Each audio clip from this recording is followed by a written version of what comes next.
Mazda 3 began its epic adventure in Tofu, Japan, where the Mazda 3s were born.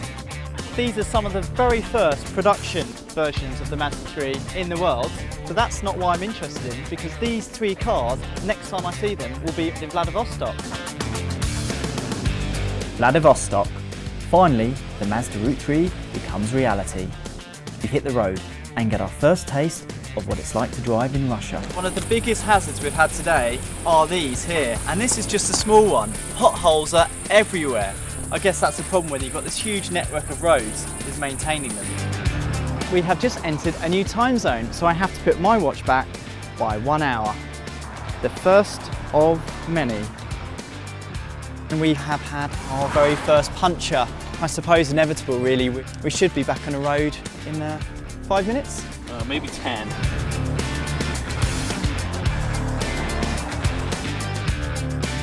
For the first time in 4,500 kilometres, we're in a traffic jam. We've got a spectacular view of the Trans-Siberian Railway behind, and Russia knows how to do trains. 72 carriages, that's enormous! So far we haven't seen an accident until now. We've just come around the corner and there's an HGV just over there lying on its side, but luckily everybody's okay, but it just goes to show that these roads do not suffer fools. We've just pulled over to celebrate two things.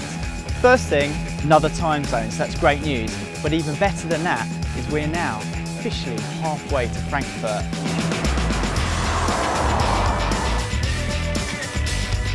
Car number 7 behind it hit a large rock and it seems to have damaged part of the suspensions. So we need to find a Mazda dealer, but at the moment they're just trying to do a temporary road fix to make it safe.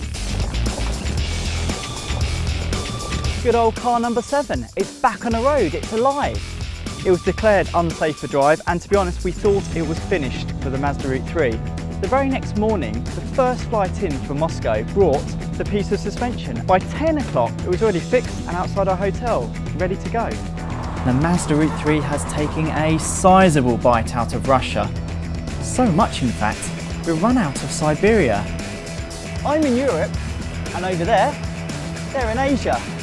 Now, at this point, you'd expect me to do some sort of 1 foot here in Europe, 1 foot there in Asia, but I'm not going to do that. No siree. We've seen the most spectacular scenery, we're eating some of the best food on the Mazda Route 3, but being escorted by 50 Mazda 3s, CX-5s, Mazda 6s into Ufa. Well, that might be my favourite moment.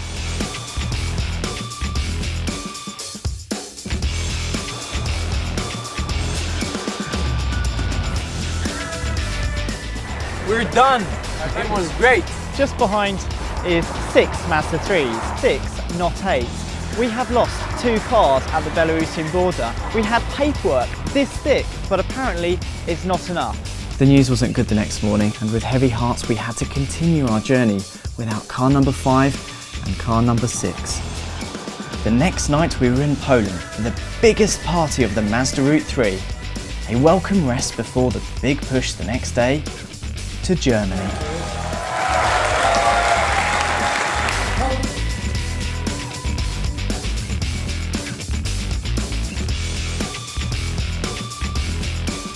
And here we are now, we're just entering Mazda R&D, about to cross the line.